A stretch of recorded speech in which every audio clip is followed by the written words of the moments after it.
নমস্কার। বাজে কথা ছেঁড়া বার্তার আরও একটি অধিবেশনে আপনাদের সকলকে আমি হিমাদ্রি বন্দ্যোপাধ্যায় সাদর আমন্ত্রণ জানাচ্ছি। আপনারা কি শুনেছেন বা বলতে শুনেছেন যে বাঙালিদের মধ্যে একটি আত্মশ্লাঘা রয়েছে? আত্মশ্লাঘা শব্দটা কঠিন হয়ে গেল, আমি আরেকটু সহজ করে দিলে এরকম বলা যেতে পারে যে বাঙালির মধ্যে আত্ম অহংকার, আত্ম অহমিকা, আত্মগরিমা প্রচার ইত্যাদির একটি নেশা, একটি প্রবণতা দেখতে পাওয়া যায়। সর্বত্র তারা নিজেদের পূর্বপুরুষের বিষয়ে অহংকার প্রকাশ করে। আপনারা কি শুনেছেন যে বাঙালির এই যে আত্মশ্লাঘা এবং তার প্রচার, এই বিষয়ে নানা মানুষ তাদেরকে নিন্দা করেছেন, সমালোচনা করেছেন, বারংবার বলেছেন যে অহংকার পতনের মূল, এমন আত্ম অহংকার প্রচার করতে নেই। বাঙালির অহংকার, বাঙালির গরিমা যারা বাঙালি নয় তারা প্রচার করবে, কিন্তু আপনি নিজে কেন বাঙালির অহংকার, অহমিকা প্রচার করবেন? তাহলে কি সত্যি সত্যি বাঙালির আত্মশ্লাঘা প্রকাশের কোনো যুক্তি নেই, কোনো উপায় নেই? আছে বই কি। বাঙালি আত্মশ্লাঘা প্রচার করতে পারে, প্রকাশ করতে পারে, পোষণ করতে পারে। অন্তত প্রচার প্রকাশ না হোক, আত্মশ্লাঘা পোষণ করতে পারে। কেন পারে, কি করে পারে?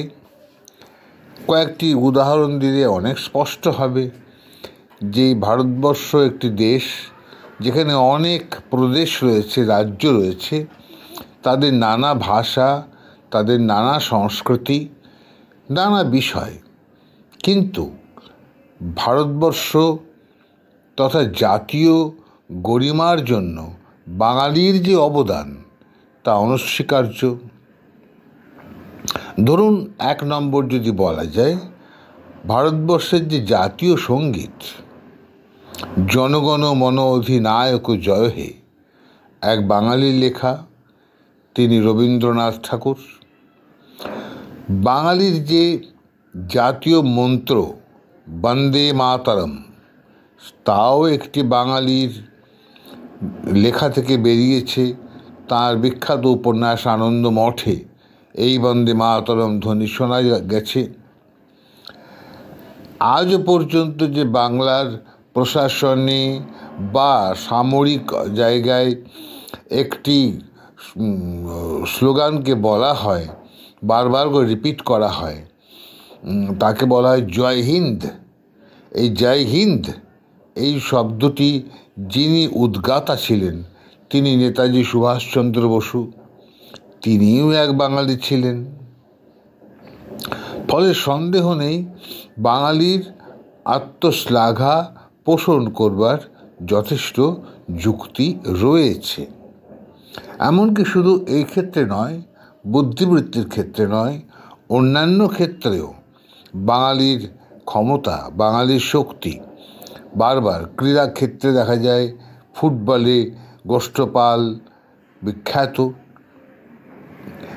বাংলার যে মোহনবাগান ক্লাব সেটি বিখ্যাত,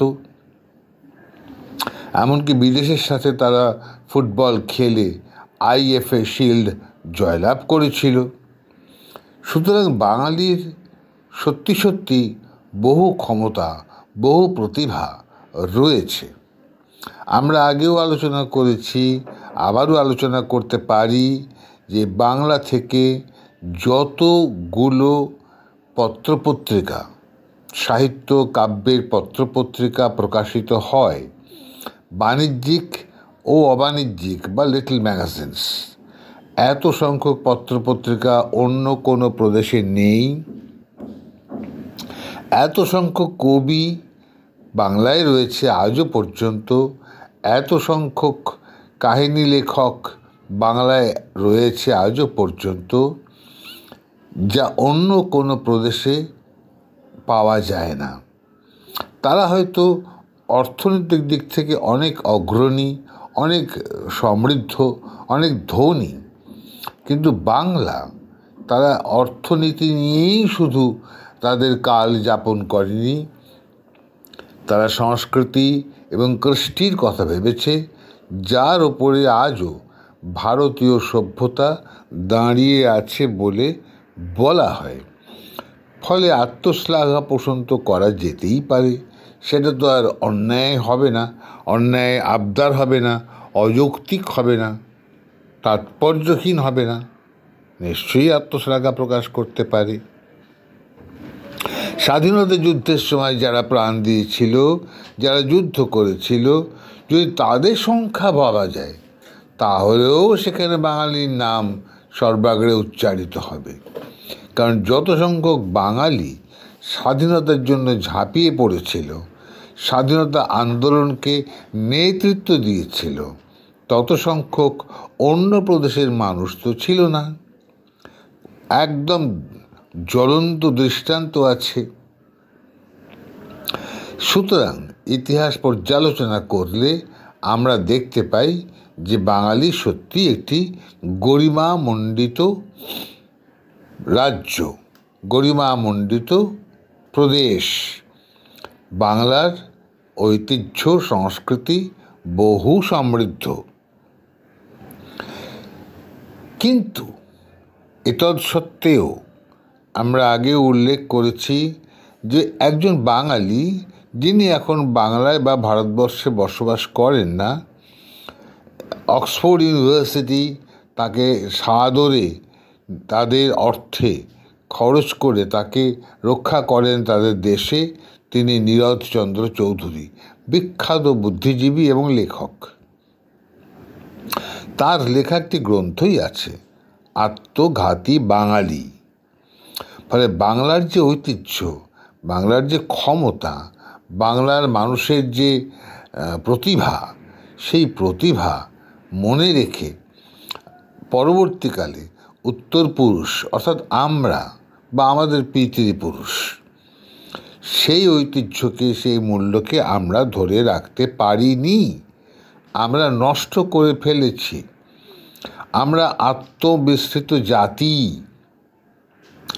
আমরা আমাদের যে ক্ষমতা তাকে ধীরে ধীরে নষ্ট করেছি। আমরা শুধু মুখেই উৎকলবাসীদেরকে বিদ্রূপ করে বলেছি উড়ে উড়ে মালি, বিহারিদেরকে আমরা বলেছি খোট্টা, আমরা রাজস্থানী লোকদের বলেছি মাউড়া বা মারোয়ারি, এরকম বিদ্রুপাত্মক নামে তাদেরকে ডেকেছি, অসম্মান করেছি, অপমান করেছি।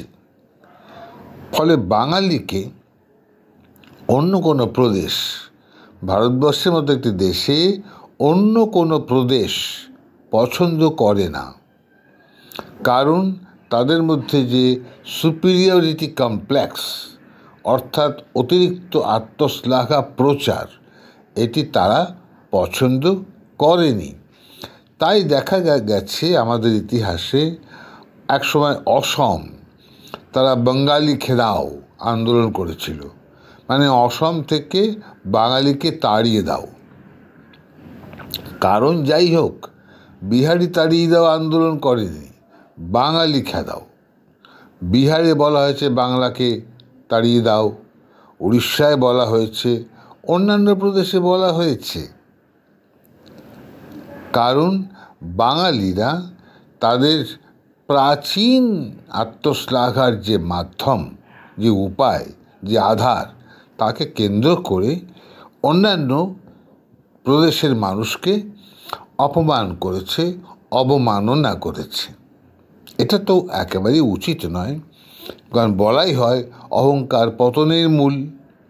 তাই কি বাঙালি আজ আত্মবিস্মৃত জাতি? তারা ভুলে গেছে আমাদের পূর্বপুরুষ কেমন ছিলেন, কী ছিলেন, তারা কি করেছেন বা কি করতে পারতেন, তারা ভুলে গেছে। তাই নীরদ শ্রী চৌধুরীর লেখা ওই গ্রন্থটি, এবং তাতে নাম করে করে বহু বহু স্বর্ণাক্ষরে লিখিত বাঙালির কথা বলা হয়েছে। সুতরাং এটি একটি গুরুত্বপূর্ণ বিষয়। আমরা বাঙালিরা বর্তমানে অনেক বিষয়ে শ্রেষ্ঠ, যা ইতিবাচক নয়, নেতিবাচক, মন্দ, অর্থাৎ সেই শ্লাঘা আর নেই। এখন লজ্জার জায়গায় আমরা চলে গেছি।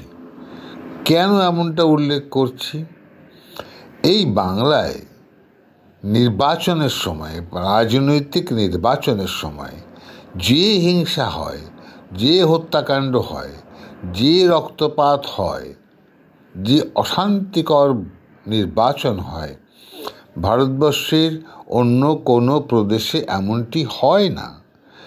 একে রাজনৈতিক সচেতন কর্মকাণ্ড বলে উল্লেখ করলে খুবই মূর্খতা হবে।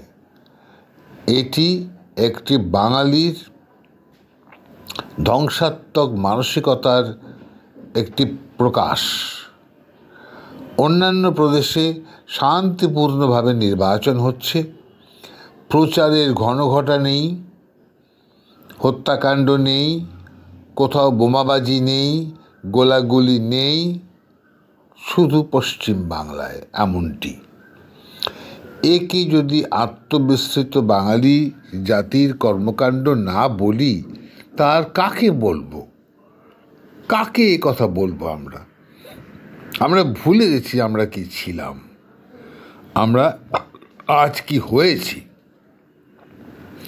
সুতরাং বাঙালির যে আত্মশ্লাঘা, সেই আত্মশ্লাঘা আর আমরা বহন করতে পারছি না। আমরা শুরু করেছিলাম, শেষ করতে পারছি না।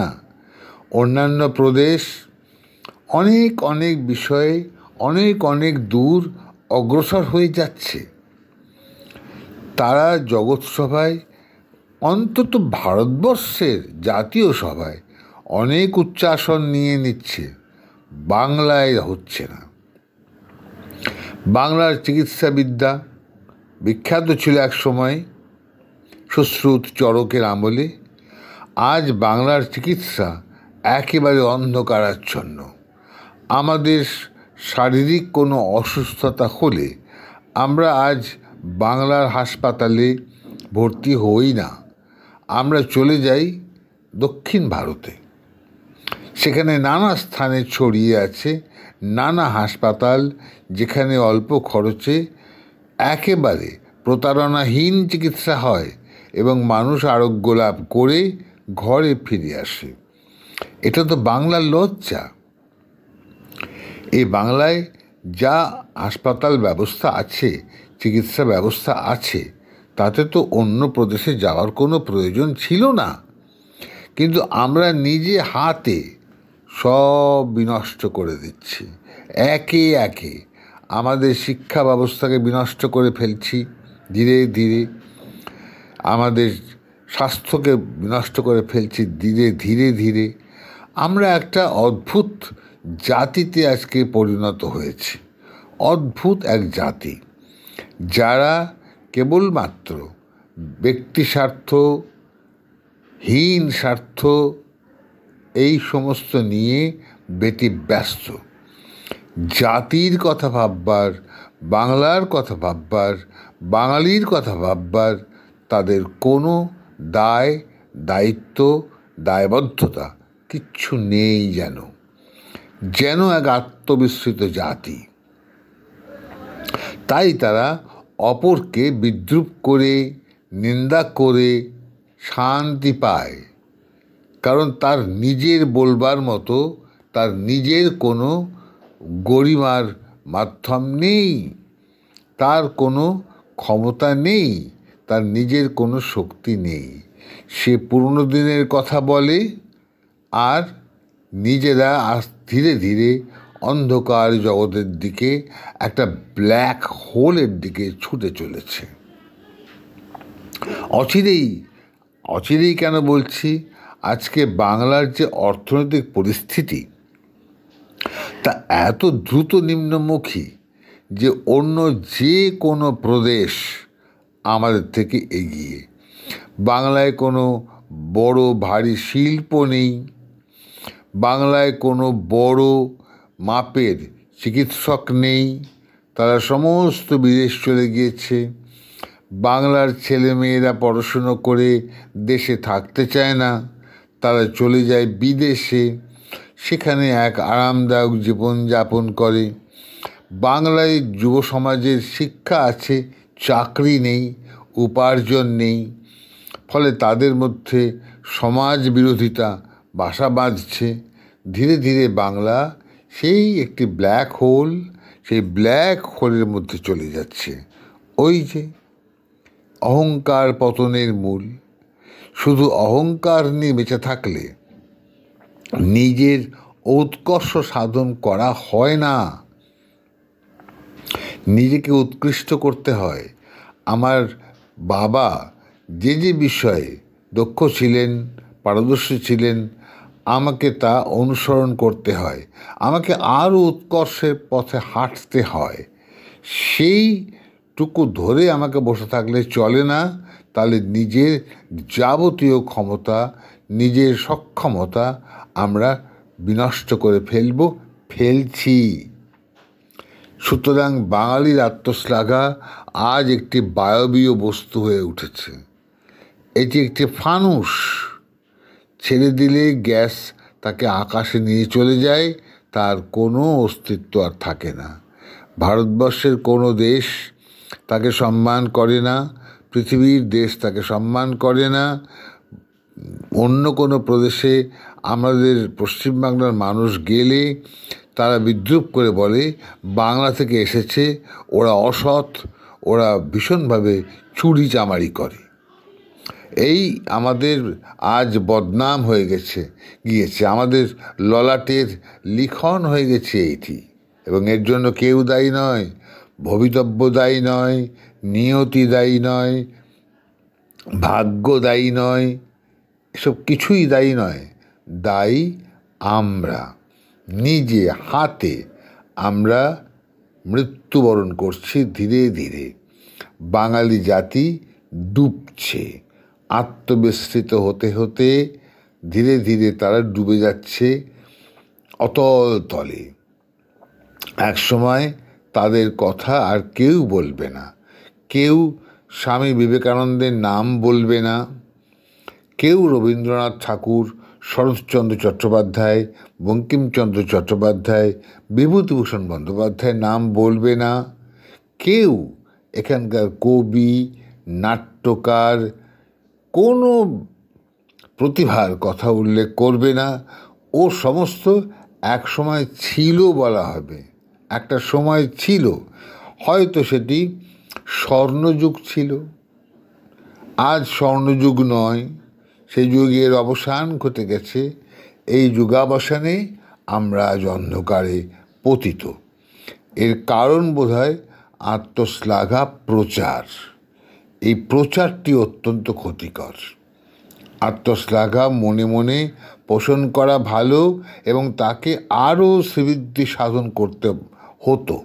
সেই বৃক্ষটির গোড়ায় আরও জল দিতে হতো, সার দিতে হতো, মৃত্তিকা দিতে হতো, এবং বৃক্ষটিকে পত্রে পুষ্পে সুশোভিত, সুবাসিত করতে হতো। সেদিকে আমরা নজর দিইনি, আমরা মিথ্যে অহংকার করেছি মাত্র। এই আজকের বক্তব্য ছিল বাংলার আত্মশ্লাঘা নিয়ে। বলতে নিজের অন্তরে কষ্ট হচ্ছে, ভাবতে নিজের মনে কষ্ট পাচ্ছি, কিন্তু কিছু করার নেই। আমার উত্তরসূরির জন্য আমি কিছুই প্রায় রেখে যেতে পারছি না, কিছুই গড়ে দিতে পারিনি। তারা কীভাবে তারা বাঁচবে, বেঁচে থাকবে, তাদের জন্ম দিয়েছে, কিন্তু তাদের জীবন ধারণ করবার যে মাধ্যম, উপকরণ, তা তুলে দিতে পারিনি। আমিই অক্ষম, আমিই আত্মবিস্মৃত, আমি আত্মঘাতী সেই বাঙালি। আজকে এই পর্যন্ত। আমরা বাজে কথা ছেঁড়া বার্তার ঝাঁপি এখানে বন্ধ করছি। আবার পরবর্তী অধিবেশনে আপনাদের সামনে কিছু কথাবার্তা বলবো অন্য বিষয় নিয়ে। নমস্কার।